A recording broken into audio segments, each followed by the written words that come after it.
उत्तर प्रदेश सरकार ने एक आदेश जारी किया है जिसके बाद करीब 13 लाख सरकारी कर्मचारियों की सैलरी पर खतरा बनाया है। अपनी चल और अचल संपत्ति का ब्यौरा नहीं देने वाले सरकारी कर्मचारियों को अगस्त महीने की सैलरी नहीं मिलेगी। संपत्ति घोषित करने की समय सीमा 31 अगस्त तक की है, यानी जो कर्मचारी इस तारीख तक ब्यौरा नहीं देंगे उन पर ये आदेश लागू होगा। राज्य के मुख्य सचिव मनोज कुमार सिंह ने 17 अगस्त को ये आदेश जारी किया।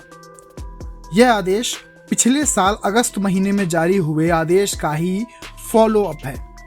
यूपी सरकार ने पिछले साल 2023 में 18 अगस्त को सरकारी कर्मचारियों के लिए एक आदेश जारी किया था, जिसमें यह कहा गया था कि उत्तर प्रदेश सरकारी कर्मचारी आचरण नियमावली 1956 के नियम 24 के तहत राज्य के सभी सरकारी कर्मचारी 31 अगस्त 2023 तक अनिवार्य रूप से अपनी चल और अचल संपत्ति का विवरण दे दें।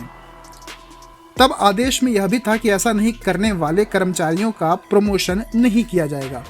सरकार का कहना था कि इससे सिस्टम में पारदर्शिता आएगी। कर्मचारियों को अपनी संपत्ति की जानकारी मानव संपदा पोर्टल पर देनी है। पहले आदेश के बाद सरकार ने कई बार समय सीमा बढ़ाई भी थी। पिछले अगस्त के बाद दिसंबर और फिर इस साल जून तक की टाइम लिमिट बढ़ाई गई।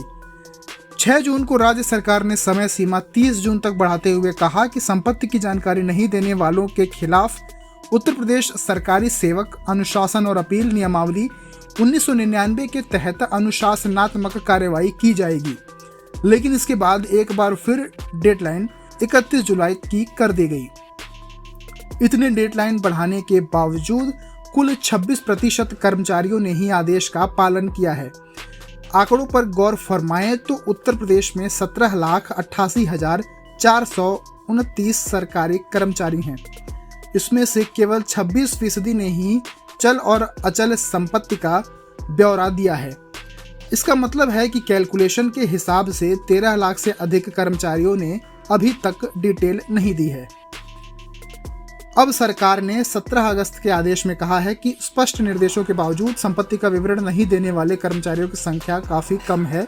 सरकार का कहना है कि मानव संपदा पोर्टल पर शुरुआत में आई दिक्कतों के कारण समय सीमा बढ़ाई गई।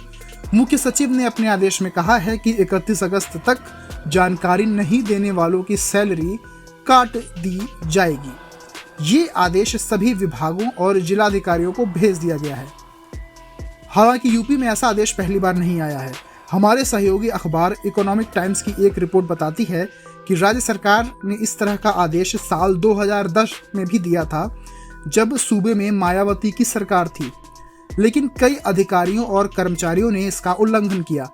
इसलिए अब योगी सरकार पोर्टल पर संपत्ति की जानकारी देने को अनिवार्य बना रही है। पिछले आदेश में लिखा गया था कि राज्य सरकार के नोटिस में आया है कि कुछ कर्मचारी अपनी संपत्ति की जानकारी जमा नहीं कर रहे हैं। ज़्यादातर मामलों में संपत्ति बेचे जाने या खरीदे जाने की जानकारी नहीं दी जा रही है। इसलिए नियम का उल्लंघन करने पर कर्मचारियों के खिलाफ कड़ी कार्रवाई की जाएगी। हालांकि इस मामले पर राजनीति भी शुरू हो गई है। भाजपा सरकार में मंत्री दानिश आजाद ने इसे मोदी और योगी सरकार की तरफ से पारदर्शिता और भ्रष्टाचार मिटाने की दिशा में उठाया गया कदम करार दे रहे हैं।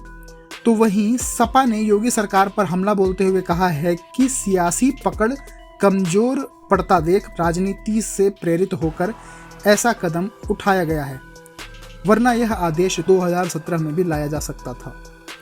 NBT ऑनलाइन की रिपोर्ट।